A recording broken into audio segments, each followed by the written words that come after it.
Welcome everybody to SCV Castle, and do not adjust your screens right now. I am joined by a guest for this series called Stephen Interviews You. And this is a series where I sit down with somebody and interview them about whatever it is that interests them, whether it's their YouTube channel or something that is like relevant to YouTube or anything else. So without further ado, I'd just like to interview this guy, and his name is, introduce yourself. Yeah, I'm John Kurtz. I appreciate you having me, Stephen. Yeah, YouTube, me content creator in general, former full-time sports broadcaster. Now have really transitioned into a part-time sports content creator. So happy to be here. Thanks for accepting my interview request, John, and just like to get started by saying that, first of all, I appreciate what you do on YouTube. You're one of the guys that I happen to follow a lot when it comes to college sports, when it comes to like news reporting about what's going on with stuff like college football, college athletics in general. So yeah, you are one of my inspirations. I just want to get that out of the way, John. So yeah, thank No, you. I appreciate that, man. Yeah. Thank you. Very, very kind of you. And yeah, like I said, when I say like part-time content creator, I mean like I do have a day job, so it's nice to hear like positive feedback because like it winds up being a lot of extra work. It's a grind and do it because I enjoy it, obviously. But it's nice to know that there's people out there, especially because most of the time when you get feedback from people, it's negative. So the people that are happy with you don't reach out as often as the people that are angry with you. So I appreciate it, Stephen. Thank you, man. Yeah, there's just something about your style, how you go about making your videos and the live streams. It's just something that it just jives with me. It's just something I can relate to. So yeah, again, I really appreciate it. Yeah, So I dig it, man.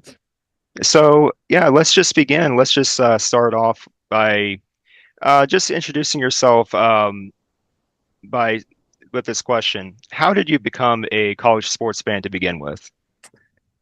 I was pretty born into it. So I was born in Wichita, Kansas. I will claim Kansas City as my hometown. We moved when I was like 10, but a lot of my family backstory goes to Manhattan. My grandpa was a professor at K-State for like 30, 40 years. My grandparents just recently passed away, but they had lived in Manhattan since like the 70s. I believe they moved there in the 70s. So they've been there a long time.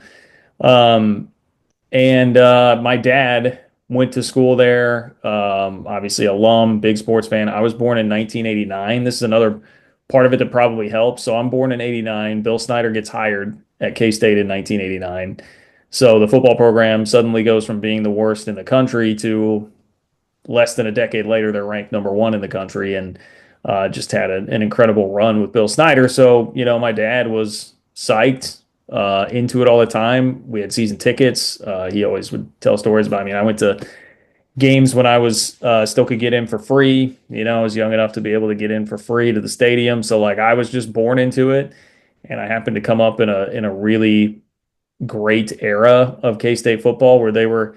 I think it's easy to forget now. People look down on the Big 12 a bit, and I mean, the reality of the situation is it's not a league that can really be competitive with the big boys like it used to be. And it was different back in the 90s.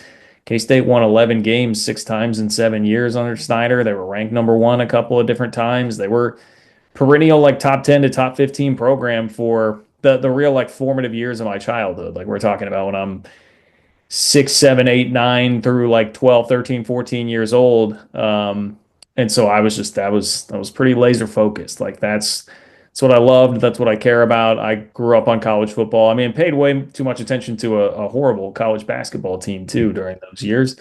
But I was all about it. That was really my interest. And so just yeah, from the word go, my dad got me pretty indoctrinated into the world of K-State, and that was all I wanted to do as a kid was to find a way to work in it, like be involved in it, and eventually that turned to broadcasting when I was in high school and then college because I was fortunate to be with a good broadcast high school broadcast program that really sparked my interest, and then that's kind of where I started headed when I got to school.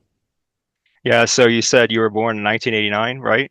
Yeah, The same here. I was born in 1989 as well. So there we go. we sh Millennials, baby.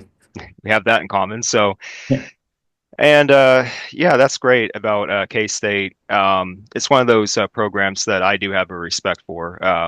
Obviously, the team I root for, the Ohio Bobcats, very rarely do we ever overlap. Do we ever face Kansas State in anything, college football, basketball, anything? So, Well, I do, man. I remember. So this is what, as a kid, like I remember like things in my childhood and like the years of the 90s, like I timestamped them with the K-State football seasons. And I still have a pretty photographic memory about all those seasons. It's not as sharp as it used to be. I mean, when I was in college, like through college, I mean, dude, I could tell you anything about every Snyder 1.0 season. But 1997, K-State played Ohio.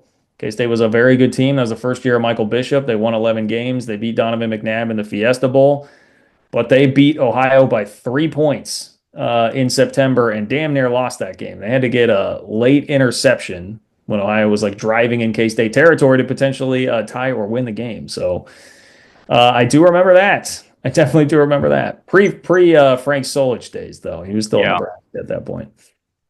Yeah, that was even before my time because, as I described recently on my show, Bobcat Corner, I grew up in my childhood, not now, but in my childhood, I grew up as an Ohio State Buckeyes fan. I was that Okay. typical Ohio State Buckeyes fan.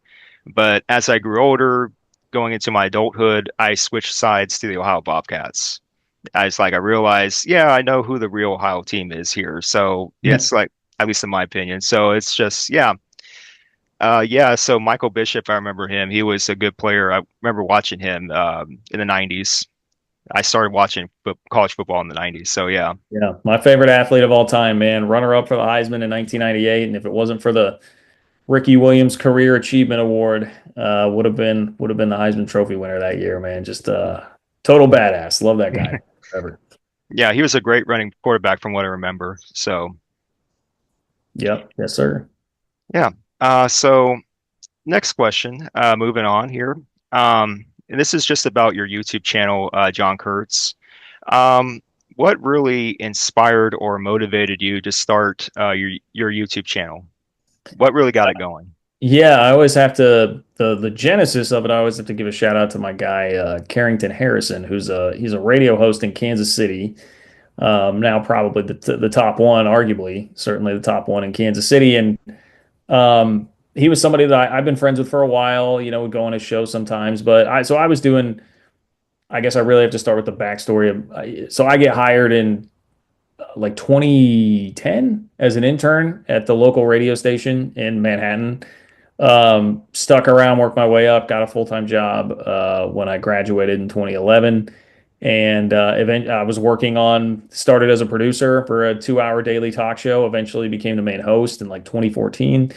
So I had been hosting for a while, just doing my own daily radio show there among some of the other stuff, game broadcasts and whatnot involved with K-State. And Carrington was a pretty early adopter, at least for like radio guys doing this. I feel like, like 2017, 2018, there weren't nearly as many. It's not like now you can find any show that's doing any kind of content on YouTube. And he told me one time, he's like, man, I'm actually making a little bit of money off this. Like you should put your stuff on YouTube. And for me, he was like, I know you're frustrated sometimes that you got sort of a small platform being in Manhattan. Like YouTube's the number. I always remember him saying, he's like, it's the number two search engine in the world behind Google. Like just get your stuff out there and more people will find you. And I was like, that actually makes a lot of sense. And it was pretty easy.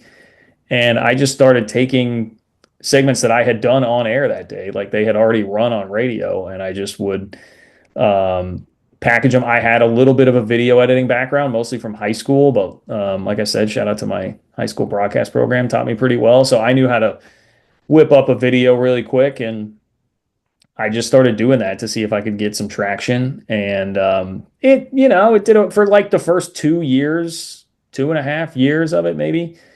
Didn't do a whole lot, but K-State fans, it did help me get some extra reach, I would say, with K-State fans probably. And, I could get a couple thousand views on some videos, and I was feeling a little bit better about that. And it was at least just a way for me to try and broaden my horizon because I always felt man, I'm doing a really good job here, but there's only so many people in Manhattan, Kansas that are listening on radio.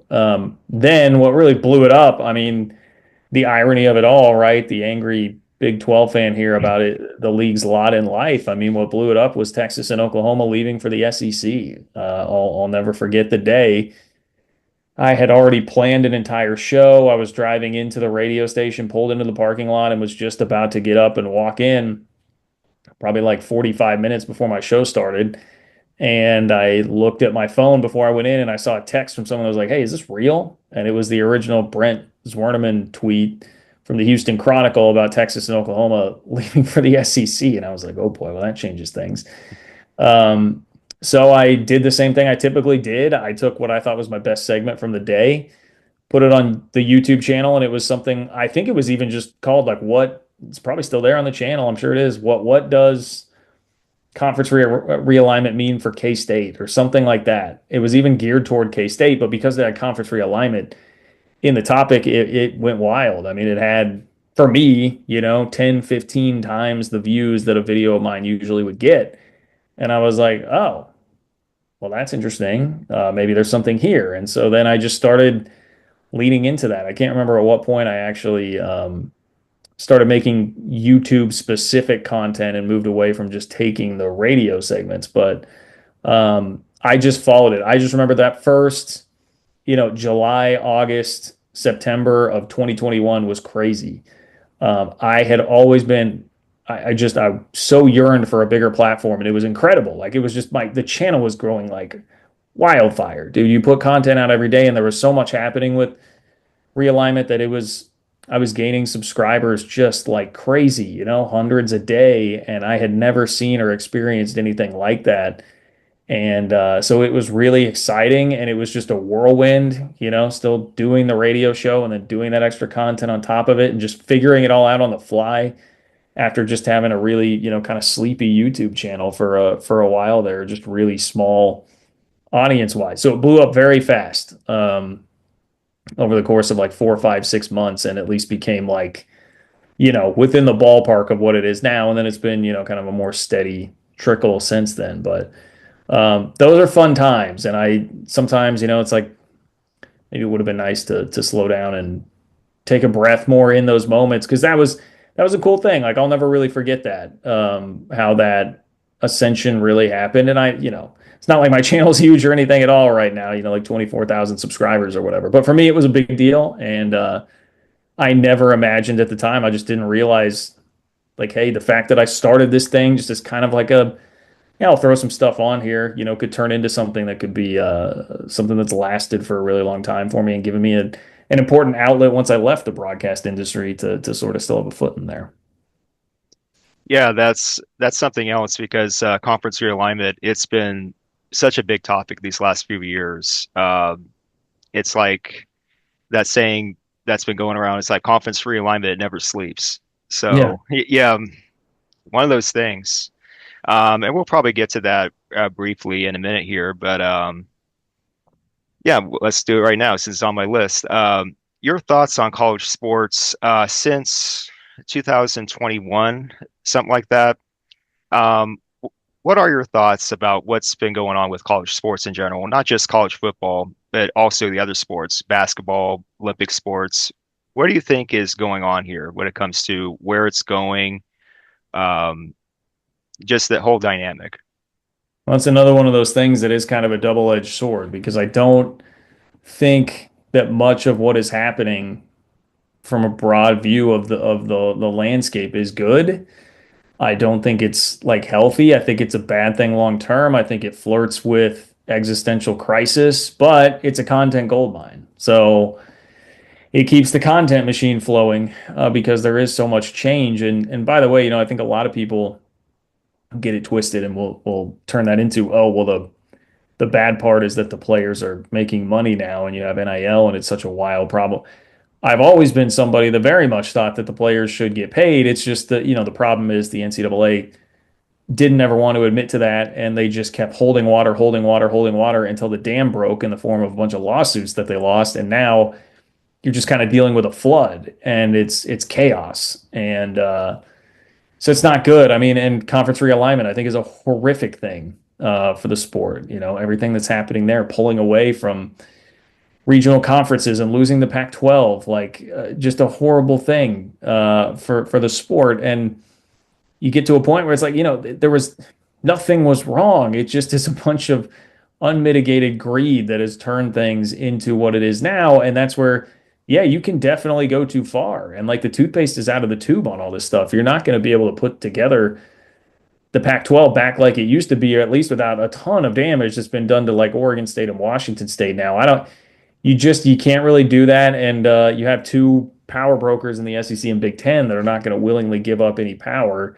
until it would be too late, until you get far down the road, realize you cut out too much of the country and there's less viewership and less interest. And now that money spigot that is Fox and ESPN has kind of dried up. I think they legitimately run that risk in the long term of where things are going, and there will just be a lot of carnage along the way.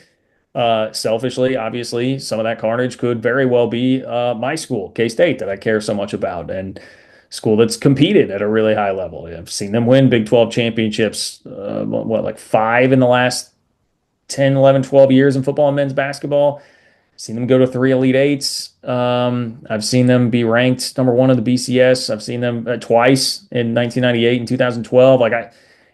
School that could compete at the highest level, and that's when the sport was at its best, when you had schools like that legitimately had that chance. So, yeah, I think it's good that players are getting paid and getting in on this when a lot of money's been made off their backs forever. I wish the NCAA would have handled it better and we had some central governing body that had a semblance of control and smart leadership. It's just sort of, I really like the term just unmitigated greed. It's greed that is controlling everything, and I think that's obviously inherently very dangerous. So certainly fascinating to keep following and keep covering, but I don't think it's in a really healthy state, and I worry about where that's going to eventually lead us. Yeah, I definitely agree with you, John, because I've had that feeling for a while now that a lot of this is just driven by money. It's driven by whatever TV executives are wanting, ESPN, Fox, or whoever. And it's not just the power conference thing. It's not just affecting the Big 12. It also has affected G5 level conferences, especially recently the MAC, where Northern Illinois just recently decided to move on to the Mountain West Conference. So it has affected my conference as well. So nobody's safe from this. Yeah. So yeah, yeah, it is just conference realignment. It's just one of those things. It's just something where it's like you hope it slows down, but it's not really going to, if I could say that. Yeah. Never really will, and you're right. The trickle down effect is real. I mean, it will hit everybody. Shoot, I mean, even if I don't know that I would be feeling super comfortable at the bottom of the SEC or Big Ten if you're not one of the big powers there. I don't know that they get cut so much as, unequal revenue sharing, like a lot of bad things that can happen. And yeah, everybody at this point is going to be touched by it one way or another. Yeah, unequal revenue sharing. The ACC just implemented that. And I don't think that's going to last long, if you ask me, with the way the ACC is going. Yeah, I mean the ACC is for a while was the real epicenter of. I mean, for the last like year or so has been the epicenter of realignment and wondering what's going to happen with all the lawsuits going on there. Um, I mean, it does seem like I know that you would talk to some like Florida State fans who seem to be still bullish on like, hey, maybe we could pay the $200 million to get out.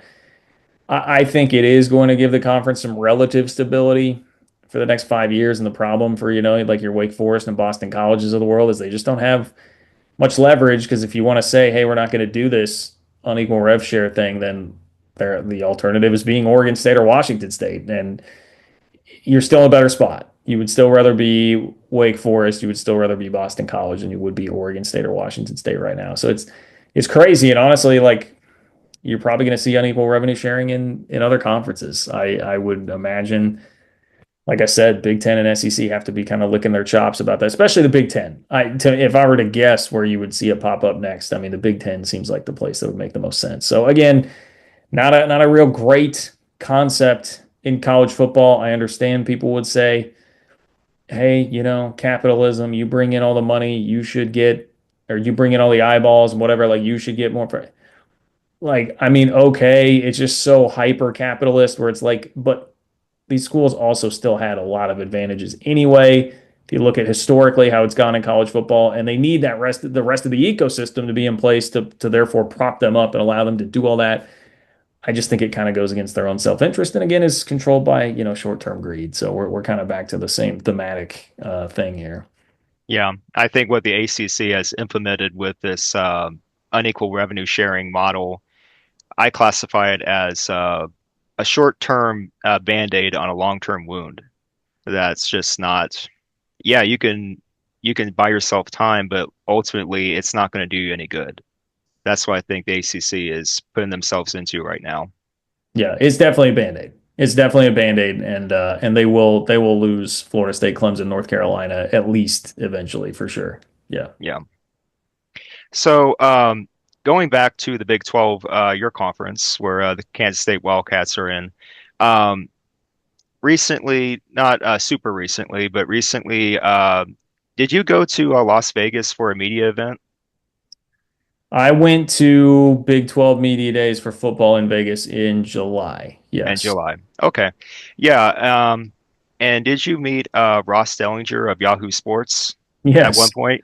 I did. Yes, that was a wild time. That week was like when the Florida State Clemson stuff was really getting hot and heavy about what was going to happen with them. And there was some thought that was like Brett McMurphy had run the story saying basically like the Big Ten and the SEC were like, we're not taking them as of right now. Like, so then it was like, well, where are they gonna go? What are they gonna do? And rumors started to swirl like, could the Big 12 actually be a home? And then so I'm trying to track. I knew Ross Dellinger was there. I'd seen him. He's the biggest newsbreaker in the sport.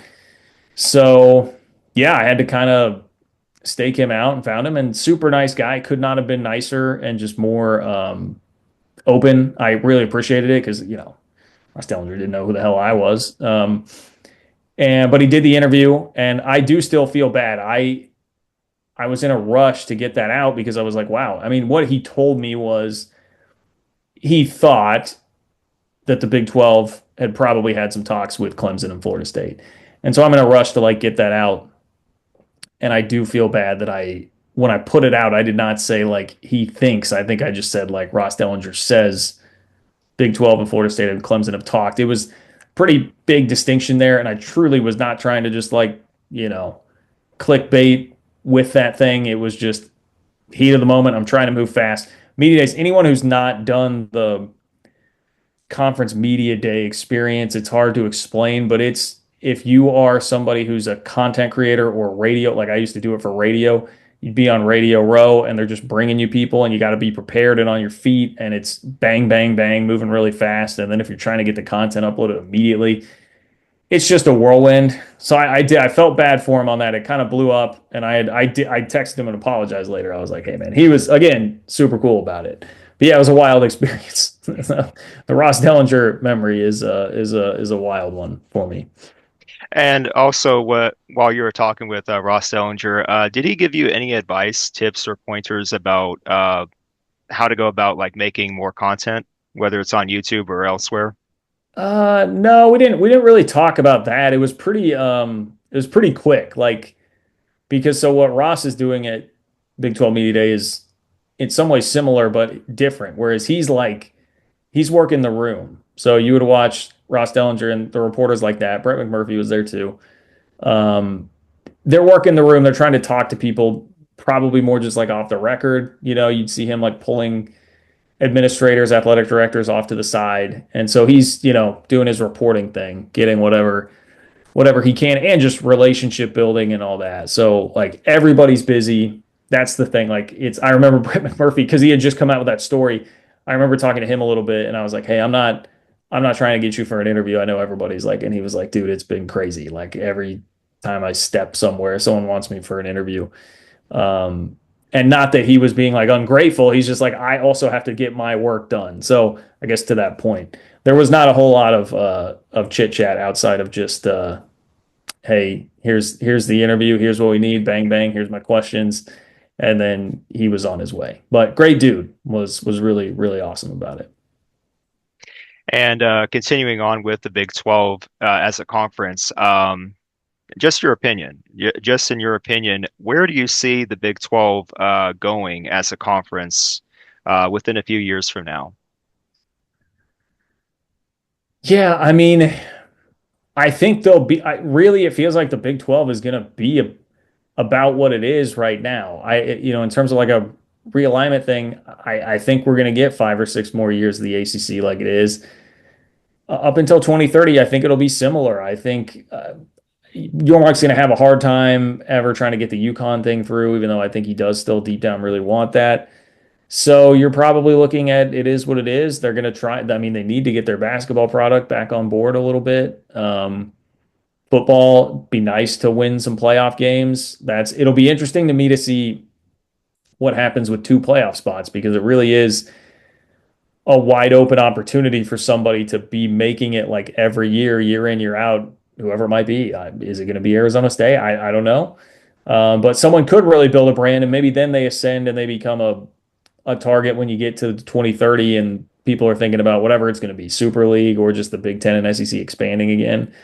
But for now, I think it's pretty locked into what it is. A conference that'll have a lot of parity, a lot of teams that are very similarly resourced, and therefore a pretty wild, wacky conference year in, year out that's going to have a hard time competing at the very top of the sport, but that should get teams into the playoff and it'll be competitive and fun for those of us who watch it.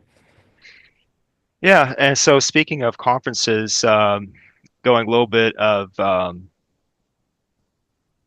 going a little bit further here, the G5 level conferences, real fast. Where do you see the G5 fitting in going forward in the future? Man, Should they be important or should they be like doing their own thing? it's tough. I don't, because I hate having to view it like, oh, are they going to be like important and a part of like the big or do we have to just push them off on their own? I mean, I think it can be like that they develop something that is really fun on their own. It's I hear so like Josh Pate is a guy that I listen to a lot. I think he's the most talented, certainly digital host that's doing any kind of college football content. And he talks about that a lot, and he gets a lot of hate from G5 folks for saying that he thinks they should just break off and do their own thing. I mean, I truly don't think he's really trying to be condescending with that. Like, I mean, it's kind of the same idea. Like, look, I've got listeners to and viewers to my channel who think the Big 12 and ACC should basically just break off and say, fine, Big 10 and SEC, you just do your own thing. We'll do everything else and make it fun and make it our own. I understand why it feels like that's not the right move or why it feels like that's kind of talking down to your league or something like that. But it's going to get so tough to compete, in a revenue sharing world. It's already been so tough with the NIL, and you hemorrhage good players because they're just going to move up almost automatically. Now in a revenue sharing world, I don't know how many G5 schools are going to have the financial resources to like really try to compete. I guess my answer to that question is I would kind of like to see how it plays out over the first couple of years of the revenue sharing landscape because it's not like Boise was totally outclassed by Penn State, right? I mean, they were pretty competitive in that game. It wasn't a bad game. Yeah, I think if you're just looking at the final score, that's not a fair way to evaluate that game. They were fairly competitive and acquitted themselves pretty well. So I will just be curious to see how that continues then over the next few years. And can you have teams that jump up and win a game or two? And some of it probably is just like personal preference. Like, do you prefer shooting for winning some kind of, legitimate title, or do you prefer shooting for getting your Boise State, Oklahoma Fiesta Bowl moment, and having that be something that can happen once every couple of years for one team out of all of those conferences? Is that carrot dangling out in front of you more worth it? So I would just take a wait and see approach for it. And I understand why G5 people would recoil at the thought of having to not be a part of the big dance and go do their own thing. I think it's complex. I think it's complex, and I can listen to both sides of that and understand the arguments there. Yeah. In recent times, I've been leaning towards the other way with the G5 breaking off and doing their own thing. Because, first of all, I would like for G5 level conferences to stay involved in the current structure with the college football playoff, of course. I like to be still included in it. But I also see the writing on the wall where the Big Ten and the SEC are just going to keep doing their own thing. They're just going to keep dictating terms. So you get to a point where it's like, in my opinion, it's like, yeah, is it really worth it being in this where you know certain groups are calling the shots and you hardly have a seat at the table to begin with? It'd Yeah, probably be more worth it to just do your own thing and declare your own quote unquote national champion. yeah. And you make a good point in that like you can still be a part of the bigger thing and have your like, hey, we're hoping for the big Fiesta Bowl, Oklahoma, Boise State type of moment. You're just gonna have to deal with more crap that way. I mean, you're gonna have to just deal with getting pushed around in the boardroom and wherever else by the SEC and the Big Ten and just take whatever it is that they want to throw at you, whatever sliver of the monetary pie they want to throw at you. And so for some people, I'm sure it gets hard to, just from a respect standpoint, have to deal, kind of like take your dignity and go do your own thing. So yeah, I totally get it. I definitely get it. Yeah. It's not a great situation either way. Well, we got just a few more minutes remaining, about 5 minutes left. So we're just going to wrap up here with this last question. And this is just a general advice, tips, and pointers part of the interview. What advice would you, John Kurtz, give to others if they're thinking about starting their own YouTube channel, whether it's about college sports or anything else that they're interested in doing? Yeah, and I have a lot of thoughts on this. I will stress that like if it's outside of like the sports realm, there may be like some intricacies to it that obviously I'm not going to be fully up to date on, but just from my own personal experience and kind of what I've seen work for me, there are a couple things that come to mind. One is just do it. Get out there and do it. Like I think, and this is something I struggle with this. I have to tell myself this in life a lot. I always want to be the guy that is so well researched. I've got to research every little thing before I actually jump out there and do it. And I'm not the like, hey, just go freaking do it. It doesn't take, you don't need great equipment. The first videos I did that really blew up and were getting like 50, 60,000 views and blew up my channel were on a horrific webcam and the quality was terrible. And I was like doing them. I remember one of the weeks I was staying at my dad's apartment because I was in Kansas City instead of Manhattan. Like it was a mess, but I just did it and it worked. Like people don't care nearly as much about that. You just want to make content that is interesting to them. So just get started, do it. And then the other part of doing it is you get reps. And this is where I come back to my background being in radio and for both the play-by-play I was doing, radio and TV, and then the sports talk show hosting I was doing. The most important thing is reps. I mean, it's just like a sport or anything that you want to practice. You've just got to do it over and over again. And the hard part about when I was starting, it was still like you had to find a way on air somewhere to get those opportunities. But now with YouTube, you can just do it. You can just get out there and do it. And you make the mistakes, you work through it, you grind through it, you get better, and you learn along the way. And like that's the way to do it. And then the other thing is just persistence. Like I said, it took me. I might have made like $200 on the YouTube channel in 2.5 years before it turned into something that was at least a little bit more like, what people I think would consider like a worthwhile side hustle. So you definitely can't get into it like, hey, I'm only doing this to, I mean, I guess you can't, there are probably people out there who do. If it's something like that where you're going to live stream multiple times a week, like all the effort that it takes for me to do it, you better enjoy it Yeah. and not just be doing it for the money. Other YouTube channels, you could take different strategies and that might be a little bit different. But from my world, it's like that. And just be persistent. I think this is kind of something I've heard from a lot of creators. Like you got to do it and then you'll hit something. You'll find something that blows it up and then you take it and lean into that as much as possible, which for me, it was like, oh, conference realignment seems to be the topic that drives interest here. Lean into it. And then you just follow that and go from there. So that's kind of been my experience with it. I think really the most important thing is just to stress point number one. Like just start doing it. Start doing it. Start creating the content.